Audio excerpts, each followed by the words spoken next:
देवियों और सज्जनों, जगदीश सोशल मीडिया नेटवर्क में आप सभी का दिल से स्वागत। प्रतिदिन के अनुसार प्रस्तुत करते हैं स्वामी वासुदेवानंद जी सरस्वती इनके अमृतमय वाणी द्वारा विष्णु सहस्त्र नाम प्रवचन। प्रथम नमन आपको। जय गुरुदेव। श्री विष्णु सहस्त्रनाम ज्ञान यज्ञ प्रवचन क्रमांक 432, श्लोक क्रमांक 58 और नाम क्रमांक 416। आज 20 जुलाई 2021 है और आज से अपना महामृत्युंजय महायज्ञ 205 दिन शेष है। जय महामृत्युंजय महायज्ञ। ओम त्र्यंबकं यजामहे सुगंधिं पुष्टिवर्धनम् उर्वारुकमिव बन्धनान् मृत्युर्मुक्षीयमामृतात्।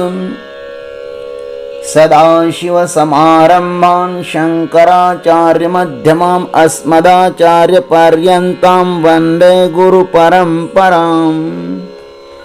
नमः चिन्मयदेवाय तेजोमयाय धीमहि सुबोधानन्दरूपाय नमः पुरुषोत्तमाय च।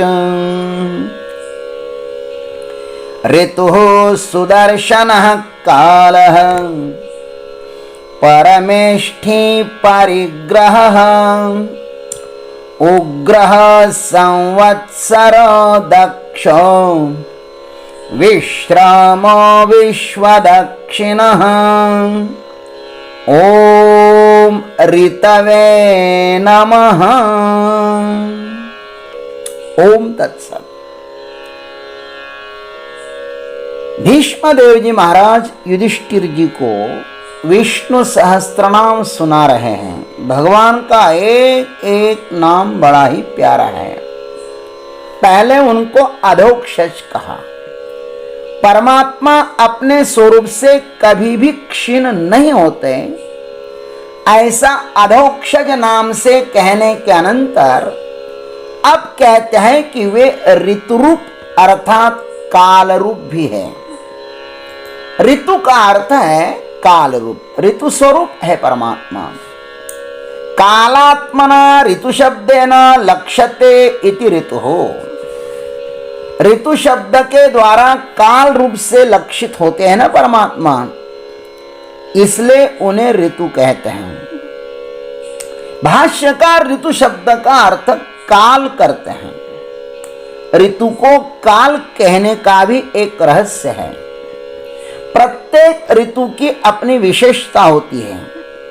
हमारे भारतीय ऋषि प्रकृति के अत्यंत समीप रहकर प्रकृति का एवं काल का बहुत ही गहन चिंतन किया है उन्होंने।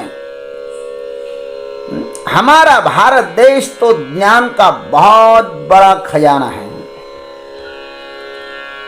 इस भरत खंड पर उत्पन्न होने वाले लोगों की ज्ञान पर सहज रुचि होती है।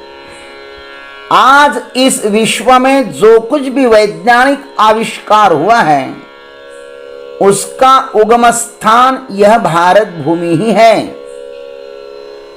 आज 2021 का जो भारत देश है ना,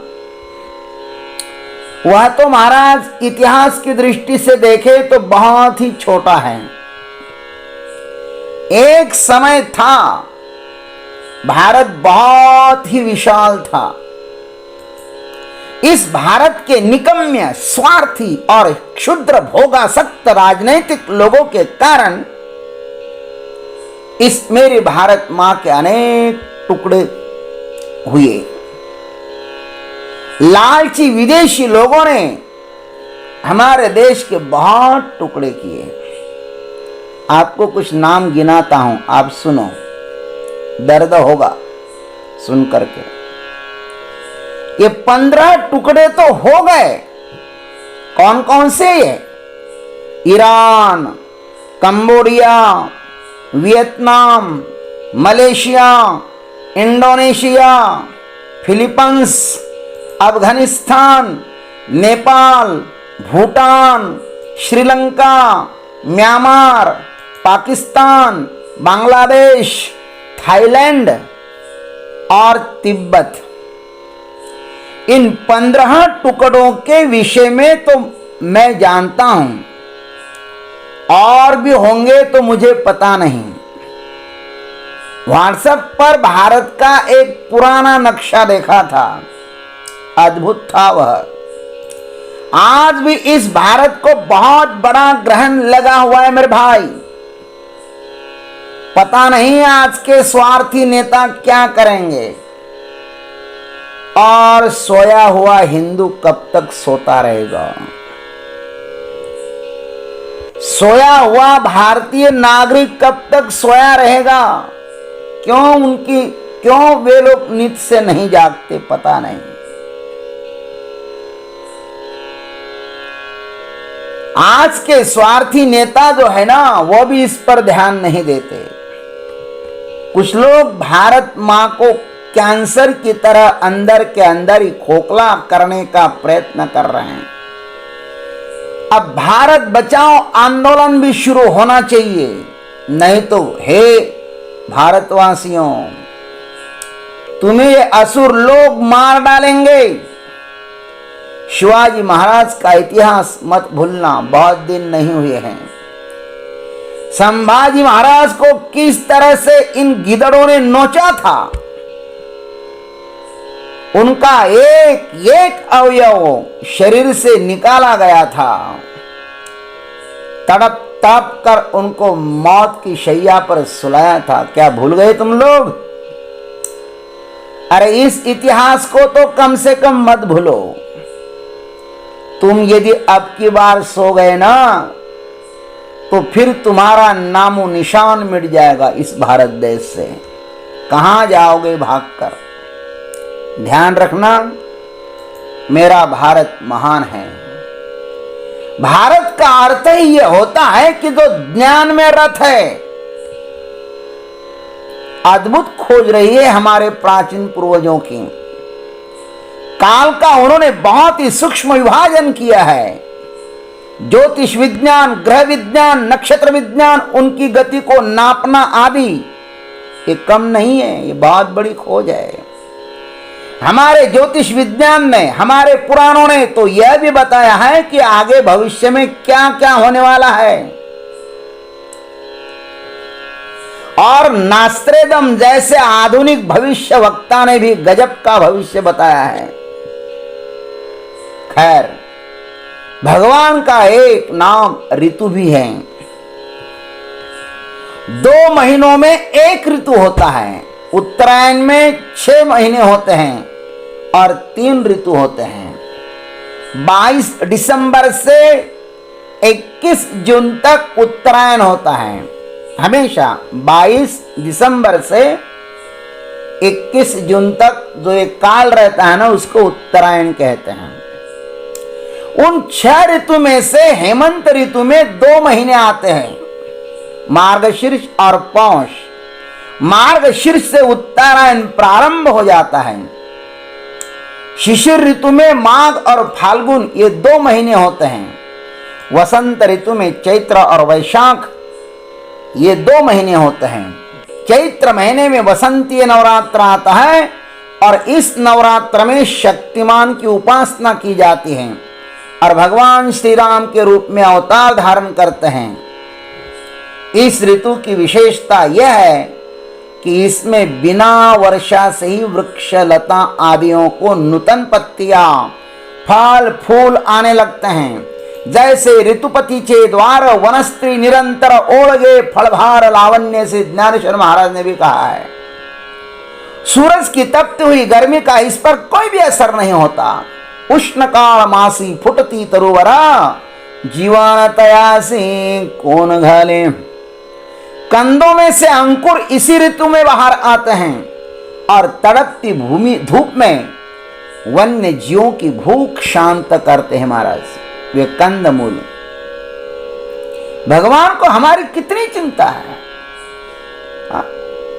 शुद्ध व्यक्ति को इस पर ध्यान देना चाहिए। यही इस ऋतु की विशेषता है। इसलिए तो भगवान ने गीता जी में इसे अपनी विभूति कहा है। ऋतु नाम कुसुमाकर, 6 ऋतुओं में वसंत ऋतु मैं हूं। प्रत्येक ऋतु की अपनी महिमा है। प्रत्येक ऋतु में अलग अलग वनस्पतियां बाहर आती हैं और जिस ऋतु का फल फूल सब्जी आदि उसी ऋतु में खाए ना, तो इस संसार में कोई बीमार नहीं होगा, कोई रोग नहीं आएगा उसको। ऋतु तारता भी है और ऋतु मारता भी है। ऋतु का अतिक्रमण करने से जीवन रुग्ण बन जाता है। इसलिए ऋतु का अर्थ भाष्यकार ने काल किया है। मेरे गुरुदेव हमेशा कहते थे, समय से पहले और प्रारब्ध से अधिक कुछ भी नहीं मिलता, और अन्याय से मिल भी जाए तो वह अधिक समय तक पचता नहीं है। उत्तरायण के बाद 6 महीनों का दक्षिणायन शुरू हो जाता है। दक्षिणायन 21 जून से 22 दिसंबर तक रहता है। दक्षिणायन का प्रारंभ ग्रीष्म ऋतु से होता है। ग्रीष्म ऋतु में ज्येष्ठ और आषाढ़ मास आते हैं। वर्षा ऋतु में श्रावण और भाद्रपद मास आते हैं और शरद ऋतु में आश्विन और कार्तिक मास आते हैं। इस ऋतु में शारदीय नवरात्र आता है। वहां वसंतीय नवरात्र और या शारदीय नवरात्र आता है। इसमें शक्ति की उपासना की जाती है। इन 3 ऋतुओं का वर्णन गोस्वामी जी ने भी रामचरितमानस में बहुत ही सुंदर ढंग से किया है। प्रत्येक ऋतु में भगवान की उपासना होनी ही चाहिए। इसलिए प्रत्येक ऋतु में अलग अलग त्योहार मनाने की हमारे पूर्वजों ने परंपरा शुरू की है। वे अलग अलग त्योहार जो है ना, वह इस ऋतु नामक भगवान की उपासना ही है। प्रत्येक ऋतु आनंद की वर्षा करते हुए आता है। ये ऋतु आनंद लेकर ही आते हैं, किंतु हमारा आयुष्य कम करते हैं। इसलिए भी इसको भाष्यकार ने काल का नाम दिया है। भर्तृहरि ने कहा है, आयुर्नश्यति पश्यताम प्रतिदिनम याति क्षयं यौवनम प्रत्यायान्ति गतः पुनर्न दिवसाः कालो जगद्भक्षकः। प्रत्येक ऋतु हमें आनंद भी दे रहा है और साथ में हमारे आयुष्य को भी कम कर रहा है। इसलिए प्रत्येक ऋतु को आदर के साथ स्वीकार करो और ऋतु के अनुसार जियो मेरे भाई। प्रत्येक कर्म उस ऋतु को समर्पित करो तो जीवन आनंद मंगलमय बन जाएगा। इसलिए भगवान का यहाँ पर ऋतु नाम रखा है।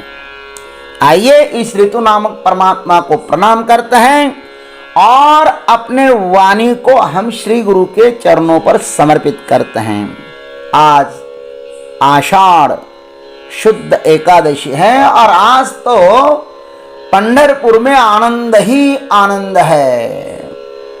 पूरा पंढरपुर आज आनंद में डूबा हुआ है। वैष्णव के लिए तो आज दिवाली है महाराज। कितना आनंद है हमारे लिए। महायोग पीठे तटे भीमरथ्या वरम पुंडरीकाय दातुम मुनिंद्रैः समागत्य तिष्ठन्तमानंद कंदम परब्रह्मलिंगम भजे पांडुरंगम। उदंड पाहिले उदंड वर्णिले, उदंड पाहिले उदंड ऐकिले, उदंड वर्णिले क्षत्र महिमे ऐसी चंद्रभागा, ऐसे भीमातिर ऐसा विटेवर देव कोठे, ऐसे संत जन ऐसे हरिदास, ऐसा नाम घोष सांगा कोठे, तुका म्हणे आम्हा अनाथा कारणे पंढरी निर्माण केली देवे। इसलिए बाबा चोखा मेळा कहते हैं, टाळी वाजवावी गुढी उभारावी, वाटही चालावी पंढरीची, पताकांचे भार मिळाले अपार, होतो जय जयकार भीमा तेरी, हरिनाम गर्जता नाही भय चिंता, ऐसी बोले गीता भागवत, नटखट यारे शुद्ध होनी जारे, और दौंडी पिटवावी चोखा मेळा। ओम तत्सत।